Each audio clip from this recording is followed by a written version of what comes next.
আসসালামু আলাইকুম। আজকের এই আয়োজনে আমাদের সাথে রয়েছেন প্রবীণ ব্যক্তি মোহাম্মদ নিসার উদ্দিন মির্জা। তার বয়স আমরা জানতে চাবো তার কাছ থেকে। আপনার বয়স কত? 108 বছর। 108 বছর। আপনারা আমাদেরকে জানিয়ে দিবেন যে এই ধরনের আপনাদের কার কার এলাকায় এরকম প্রবীণ ব্যক্তিরা রয়েছেন। আসলে বর্তমান এই প্রেক্ষাপটে 108 বছর বয়সী ব্যক্তি দেখা খুবই বাংলাদেশে হ্যাঁ, বাংলাদেশে একটু বিরল টাইপের বলা যায়, বা হচ্ছে খুব কম লোকই আছে।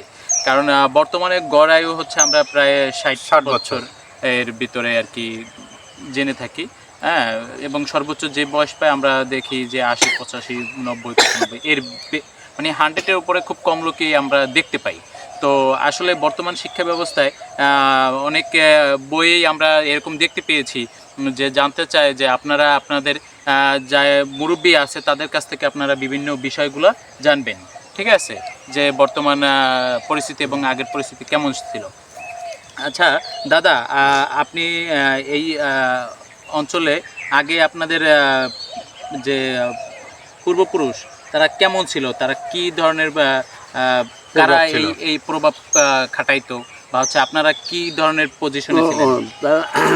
তারা গ্রামের মানে হ্যাঁ, গ্রামের মানে মাতবার ছিল এবং গ্রামের ভদ্র ছিল।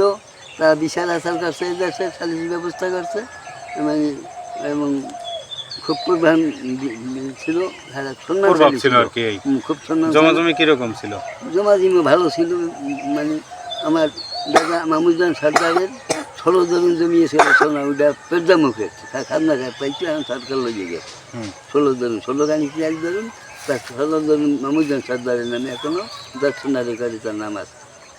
আচ্ছা দাদা, আপনি যে এই যে 108 বছরে এসে এই যে আমাদের সাথে সুস্থ মস্তিষ্কে কথা বলছেন, বর্তমানে তো এরকম খুব কম দেখা যায়। আপনি এইটা কিভাবে আপনি কি জীবন পরিচালনায় চালিয়েছেন?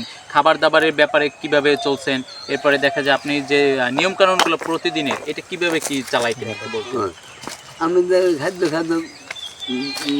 দুধ ভাত বেশি খেয়েছি, ফলমূল বেশি খেয়েছি, খেলাধুলা করছি, ঘোরা দৌড়েছি, সাইকেল চালাইছি 40 বছর। আমি সাগরে বঙ্গোপসাগরে আমি বাড়ছি, অনেকবার গেছি সাইকেল চালাই। আপনি এখন কি সাইকেল চালাতে পারেন? আমি এখন সাইকেল চালাই, এখনো পারেন? 108 বছরে এসেও আপনি সাইকেল চালাতে পারছেন? এখান থেকে প্রায় 50-55 কিলো হবে সাগরের পার আমাদের বাড়ি থেকে। দাদা তো এই বাড়ি থেকে সাইকেল চালাবান লও, এই বাড়ি থেকে 50-55 কিলো সাগরের পার, সেটা যদি এখন মানে সে বয়সে সাইকেল চালাই গেছে। তো দাদা এখনো কিন্তু আমাদের এই বাড়ি থেকে আমতলী শহর প্রায় 8 কিলো দূর। এই 8 কিলো দূর এখনো কিন্তু সাইকেলে মাঝে মধ্যে যাতায়াত করে, যায়, সাইকেল করে আসে, তাতে 16 কিলো হয়। তাই তাই এতে করে আপনার কোনো কষ্ট হয় না? না, আমার কোনো কষ্ট হয় না, আমি বল খেলাইছি। আপনার এখন কয় ছেলে মেয়ে বেঁচে আছে? আমার 2 সংসারে 2 পরিবারের 11 ছেলে 4 মেয়ে। সবাই কি বেঁচে আছে? না, মাইয়ে মারা গেছে। কয়জন? 1 জন। আর ছেলে মারা গেছে 2 জন। 2 জন, তাহলে এখন 13 জন আছে। এখন এই 13 জন কি আপনাকে দেখভাল করে? মানে ভিন্ন ভিন্ন বাড়ি, ভিন্ন ভিন্ন সংসার, সংসারে চলা পরিচালনা করে। এই জন্য দূরে থাকতে হয়, অনেক সময় দেখতে পারে না। যারা আছে আপনার আশেপাশে তারা কি সবাই দেখে? এই আমার ভাইয়ের বাড়ি, ওই আমার পুরান বাড়ি। আপনারা মির্জা বংশ, এই তো? হ্যাঁ, আমরা মির্জা বংশ। প্রথম বংশটা শুরু হয়েছিল কোথা থেকে? কোন বাড়িটা ছিল আমাদের? বংশের প্রথম বাড়ি কোনটা ছিল? উইটে ওদিকে একটু দেখাইলে ভালো হয়। হ্যাঁ, উইটে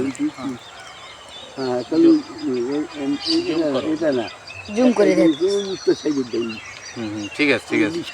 যাক, এখন দাদা এখন খাবার দাবার বা রুচিবোধ বা কানের শোনার যে শক্তি, চোখের দৃষ্টি, এগুলো সবই ঠিক আছে? হ্যাঁ, সব ঠিক আছে। কানের টুকু মনে আমি চশমা ছাড়া আমি বই পুস্তক পড়তে পারি। চশমা ছাড়া আপনি বই পুস্তক পড়তে পারেন? দাদা, আপনি এই যে এখন কি মানে কোন কোন রোগের জন্য ওষুধ খান? আমি ওষুধ খাই না। কি কোনো ওষুধ? না, আমি কোনো ওষুধ খাই না। Pressure, diabetes? না, ওষুধ খাই। এরপরে কানে কম শোনা, না চোখে কম দেখা, না কানও ভালো শুনি আমি। হাঁটার জন্য ক্যালসিয়াম, হ্যাঁ? ক্যালসিয়াম না আমার হাঁটুতে সমস্যা, মাজায় আমি সমস্যা। আমি এখনো সাইকেলও চালাইছি, আমি বড় খেলাইছি, আমি ঘোড়াও দেখেছি। এখনো হয় আপনারা সবাই শুনতে পেলেন তার মুখ থেকে 8 বছর 108 বছর বয়সে এসেও সে যে কনফিডেন্সলি কথা বলতেছে, আসলে এটা খুবই আমাদের জন্য একটি শিক্ষণীয় বিষয় হতে পারে। কারণ হচ্ছে সে এই বয়সে এসে তার যে এই যে চলার অব্যাহতটা ধরে রাখতে পেরেছে, এটা আসলে বিশেষ করে হচ্ছে আমাদের খেলাধুলা এবং হচ্ছে খাবার দাবারটা একটু যদি হ্যাঁ, আমরা বর্তমানে হচ্ছে 20-25 বছর ওভার হয়ে গেলেই আমাদের প্রেশার, ডায়াবেটিস থেকে শুরু করে বিভিন্ন রোগে জর্জরিত হয়ে যায় এবং বিভিন্ন ওষুধপাতি খাওয়ানো লাগে বা খাওয়া লাগে। এতে করে আমাদের অর্থনৈতিকভাবে খুবই বিপর্যয়ে পড়তে হয়। এরপরে হচ্ছে আমাদের আরও দেখা যায় আমাদের যে আয়ুকাল এটা কমে আসার সম্ভাবনা থাকে, কারণ যেটার উপকার আছে সেটার একটা আমাদের অপকারিতাও আছে, এইটাই আমরা মনে করি। কিন্তু দাদা এখন পর্যন্ত কোনো ধরনের ওষুধ খাওয়া লাগে না এবং সে হেঁটে চলতে পারে এবং সাইকেলেও সে পাড়ি দিতে পারে পথ এবং দেয়ও। হ্যাঁ, আমরা পর্যায়ক্রমে তার চিত্রগুলো তুলে ধরার চেষ্টা করব। হ্যাঁ শামীম ভাই, এই যে আপনার দাদার যে 8 বছর বয়স, 108 বছর বয়স, এই ব্যাপারে আপনার কি বলার আছে? আসলে জীবিত থাকা এটা হচ্ছে আল্লাহর সম্পূর্ণ নিয়ামত। তো এটা আমি বলবো যে আল্লাহ তার আয়ু 108 বছর পর্যন্ত রেখেছে। আল্লাহ আরও কত বছর রেখেছে এ সম্পর্কে আসলে আমরা অবগত না। তো দোয়া করি দাদাকে আল্লাহ দীর্ঘায়ু করুক, এই কামনাই আমার পক্ষ থেকে। শামীম ভাই, এই অত্র এলাকায় এসে আমরা দেখতে পেয়েছি যে আপনাদের যে আগে প্রভাব ছিল, যেই আপনারা যে পরিবারের সদস্য, আসলে আপনারা এখন সেই রকম চাঞ্চল্যকর পরিবেশ সৃষ্টি করছেন না। ভদ্র সমাজের ভাবে যে চলাফেরা যেটা বলি আমরা বর্তমানে, সেটাই দেখতে পাচ্ছি। আপনাদের কি এটা কখনো মনে আসে না যে না আমরাও একটু দেখা যায় উৎফুল্ল আকারে বা হচ্ছে বিশৃঙ্খলা সৃষ্টি করব, বা আমাদের একটা প্রভাব ছিল, হ্যাঁ এখন ওইটা আমরা ধরে রাখবো, এরকম কখনো কি মনে হয় নাই?